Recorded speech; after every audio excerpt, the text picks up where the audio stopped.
Tout d'abord, bienvenue à tous et merci beaucoup pour votre présence. Quelques petits mots introductifs à cette inauguration. Vous êtes redit d'abord par Renaud Mikolachek, donc, qui est le gérant d'Izuba Energy, également un de ses fondateurs. Alors Renaud, est-ce que tu peux nous dire comment est-ce qu'on en est arrivé ici aujourd'hui, hein, comment a commencé cette aventure d'Izuba Energy? Eh bien, Izuba Energy a été créé en 2001 par 4 associés issus de l'association Glyphosate. Donc on sentait qu'il y avait des enjeux sur tout ce qui était économie d'énergie dans le bâtiment. Donc on s'est dit qu'il fallait se donner les moyens d'intervenir dans ce domaine, puisque l'association Glyphosate travaillait déjà dans les économies d'énergie. Et donc on a créé cette société pour pouvoir rentrer dans le monde concurrentiel et donc développer nos 3 domaines d'activité qui sont le développement de logiciels, les études thermiques sur les quartiers et les bâtiments et la formation dans le même domaine. Et donc c'est une société qui a une forme un peu particulière, c'est une société coopérative, une SCOP. Est-ce que tu pourrais nous dire pourquoi est-ce que vous avez choisi ce statut-là au départ? Eh bien, étant issu du milieu associatif, c'est quelque chose qui nous a paru naturel de rester dans l'économie sociale et solidaire. Donc on s'est orienté après différentes recherches vers le statut coopératif et on est très content de ce modèle parce que c'est quelque chose de très motivant pour toute l'équipe. Et voilà. Et alors aujourd'hui, où en est Izuba Energy? Alors qu'est-ce que... Aujourd'hui, Izuba Energy, nous avons donc 13 salariés qui sont tous associés. Et nous avons enfin concrétisé notre rêve qui est de faire un bâtiment à l'image de ce que nous proposons au niveau de notre travail depuis des années. Voilà, merci beaucoup Renaud. Voilà, un bâtiment enfin à notre image. Maintenant je vais demander donc, à Thierry Salomon de venir. Thierry Salomon, donc, qui est aussi ingénieur énergéticien chez Izuba Energy et qui est aussi l'un des fondateurs. Alors pourquoi comme ça ce bâtiment? Quel est le sens qu'on a voulu y mettre? Merci, oui. On a voulu tous ensemble, on est maintenant ensemble depuis à peu près une quinzaine d'années, et on a voulu essayer de faire un bâtiment intelligent. L'intelligence aujourd'hui, c'est le smartphone, on l'a dans la main, elle est un peu partout, dans les réseaux peut-être, mais bon, voilà, nous on a voulu essayer de faire un bâtiment qui soit intelligent, qui ait de l'intelligence dans l'usage. Un travail assez fort qui a été fait sur la façon dont on allait fonctionner à l'intérieur de ce bâtiment pour éviter des consommations d'énergie. De l'intelligence aussi dans les équipements, dans l'efficacité, dans l'isolation, sur l'ensemble des équipements qu'on vous a montré tout à l'heure dans les ateliers et que vous avez aussi sur les plaquettes. Et puis de l'intelligence aussi dans l'énergie, parce que l'énergie de demain, elle est déjà présente depuis 4,5 milliards d'années, c'est l'énergie solaire. Et l'énergie solaire, c'est à la fois de l'énergie bien sûr, mais c'est aussi de la matière au travers de la photosynthèse. Et ce bâtiment, c'est un bâtiment solaire, doublement solaire, à la fois sur l'énergie, mais aussi sur l'ensemble des matériaux qu'il utilise. Et finalement, c'est un bâtiment qui va s'inscrire dans cette grande innovation au niveau du bâti qui consiste à retrouver le soleil. Le soleil, c'est aussi Izuba. Izuba, c'est une des 200 façons de dire le soleil. Et puis, il y a l'intelligence aussi dans l'appropriation. On a choisi de ne pas faire une société, par exemple, sur laquelle on serait quelques-uns simplement à être propriétaires. C'est bien l'ensemble de toute l'équipe au travers de notre coopérative qui est propriétaire. Alors c'est un bâtiment, pour finir, pour résumer, qui s'inscrit, je crois, dans ce qu'il faut faire sur ce siècle, qui est bien une réponse aux grands enjeux énergétiques et climatiques.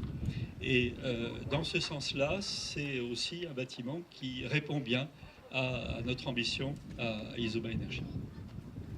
Voilà, merci beaucoup Thierry. Je vais maintenant donner la parole à Vincent Rigassi, donc, qui est l'architecte de ce projet. On est dans le bâtiment. Est-ce que vous pouvez nous dire quelques mots de plus sur les grands principes de conception de ce projet? Bonjour.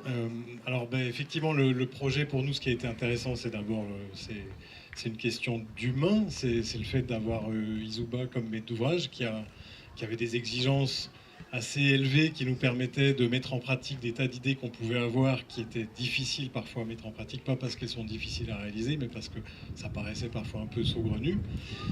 Voilà, mais Izuba était parfois même plus en avance sur nous que nous sur certains points. Et puis l'autre aspect qui était important, c'est l'énergie, mais l'énergie humaine.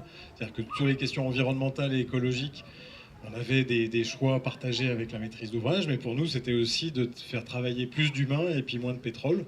Donc c'est des choix constructifs qui étaient basés avant tout sur les métiers, sur les savoir-faire, sur des entreprises compétentes, sur des choses qui vont créer de la culture, en sachant que le développement durable, c'est avant tout de savoir comment, en tant qu'humain, on peut continuer à vivre sur Terre, voilà, avec du métier et du savoir-faire. Merci aux entreprises aussi pour tout ça. Merci beaucoup.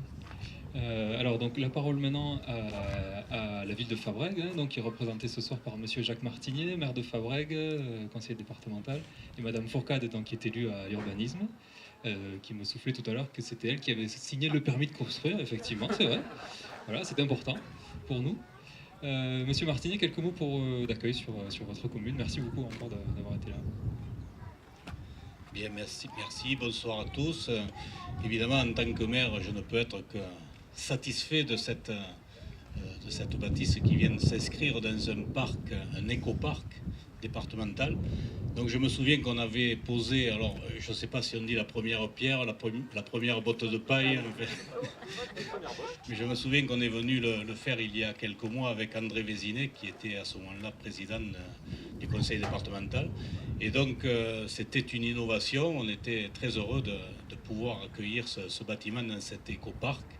Et donc je vous félicite d'ailleurs de cette initiative, je félicite toute l'équipe de la société Izuba, enfin ou de la société coopérative, je ne sais plus comment on l'appelle. En tout cas, c'est encore une innovation sur Fabrègues, et moi je suis preneur de tout ce qui est innovant, et je crois que dans ce site éco-parc, on a Ecohabiton un peu plus loin, donc qui est aussi une innovation, et puis j'espère qu'il y en aura beaucoup d'autres dans ce secteur d'éco-parc.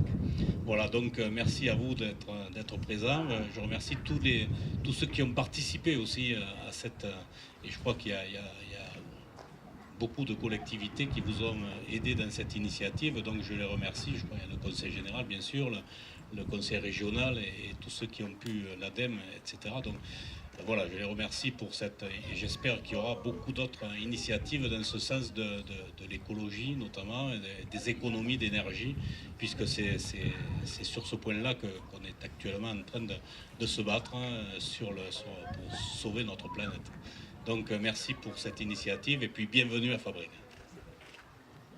Merci beaucoup.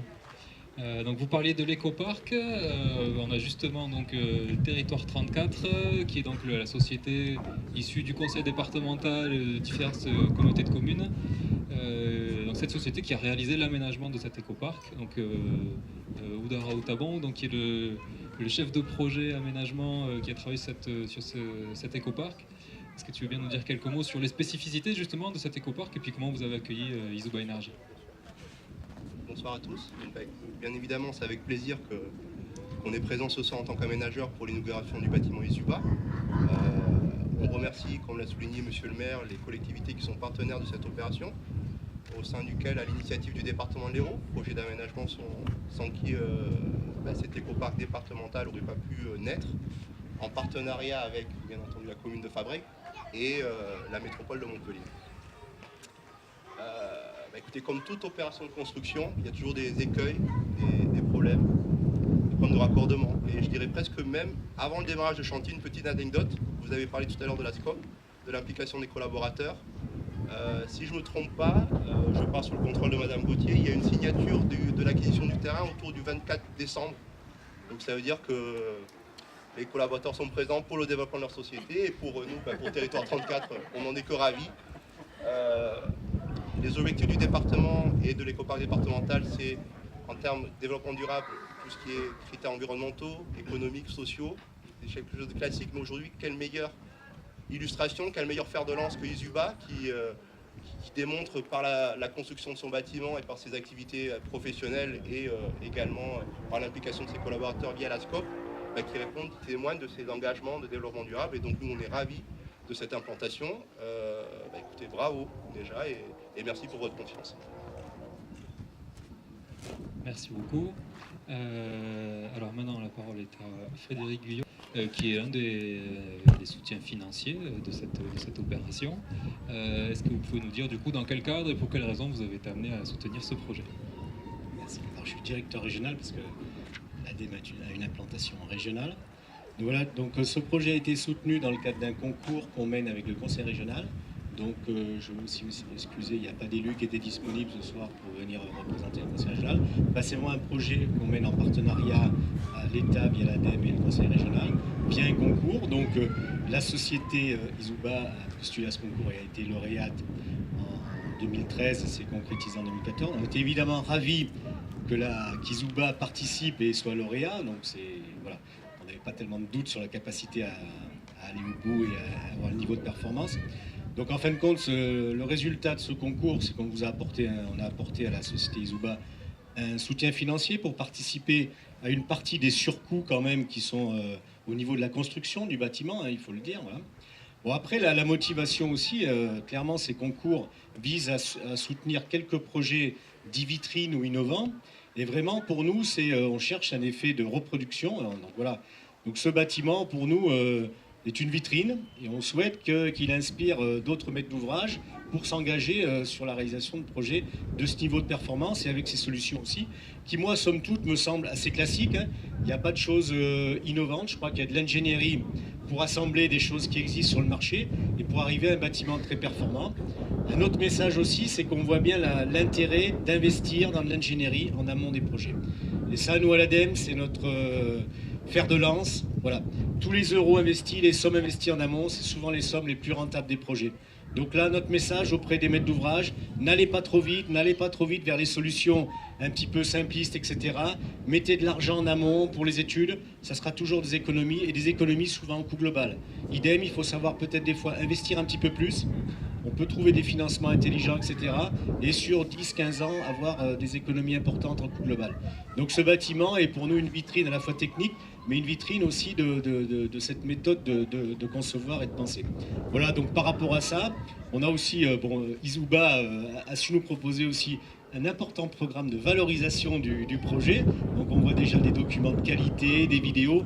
Et c'est aussi très important parce qu'il faut le faire savoir, il faut faire des choses bien, mais ce qui est important, c'est de le faire savoir. Donc là, on est aussi très content d'avoir plein de supports qui vont servir à l'échelle régionale et voire plus, parce qu'avec tous les réseaux, maintenant, les choses vont très vite. Et puis peut-être un dernier point, enfin nous à l'ADEME, on travaille depuis très longtemps avec les personnes d'Izuba, GFOSAT, donc il y a un côté, il y a plein de collaborateurs et des gens de l'ADEME, même qui ont quitté l'ADEME, qui sont venus exprès. Il y a un fort côté sentimental dans ce moment d'inauguration, parce que, bon voilà, de voir un beau bâtiment comme ça, une société qui se porte bien, toute la communauté régionale de l'éco-construction largement représentée, bon, c'est un beau moment, voilà, et on est ravis aussi en pensant peut-être à des moments ou des périodes où tous ces sujets étaient un peu plus confidentiels. Et on repense à ceux qui ont su prendre des risques à ce moment et avoir beaucoup de persévérance. Voilà, et le résultat ce soir est un bel exemple. Et voilà, et puis avec de la relève, de la jeunesse, enfin voilà, tout ça, je crois que c'est aussi très important en dehors des aspects techniques. Et voilà, c'est un beau moment. Merci. Merci beaucoup. Renaud Mikolajczyk, un petit mot de conclusion. Je crois que tu as préparé une petite liste, c'est ça? Voilà. Bon, je voudrais déjà tous vous remercier d'être venus. C'est un grand plaisir de vous recevoir. Je remercie notamment Monsieur le maire Jacques Martinier de nous avoir accueillis sur sa commune, la région et l'ADEME évidemment pour son soutien financier, Territoire 34 pour qui a aménagé cet écoparc, l'Union régionale des Scopes pour son aide au montage financier, Monsieur Vincent Regassi, l'architecte, son équipe de maîtrise d'œuvre, ainsi que toutes les entreprises qui ont participé à la construction. Et en fait, toute l'équipe Izuba, qui pour son investissement, et tout spécialement Stéphanie Gauthier, qui a mené ce projet depuis le début et qui a réussi à le mener à son terme dans les temps et dans le budget prévu.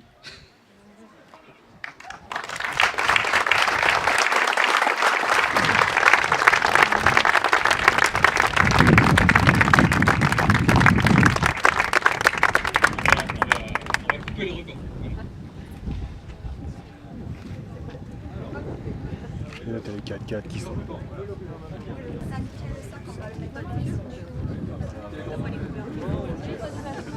Steven, on se met où d'après toi? Comme ça?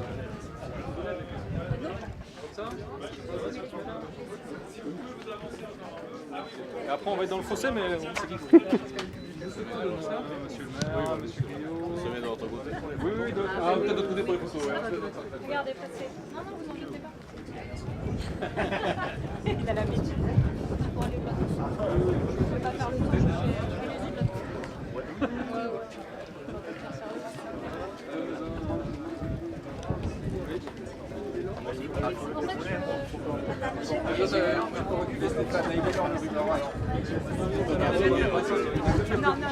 Oui, voilà. Et bravo pour le ruban. Oui, récupérer ça.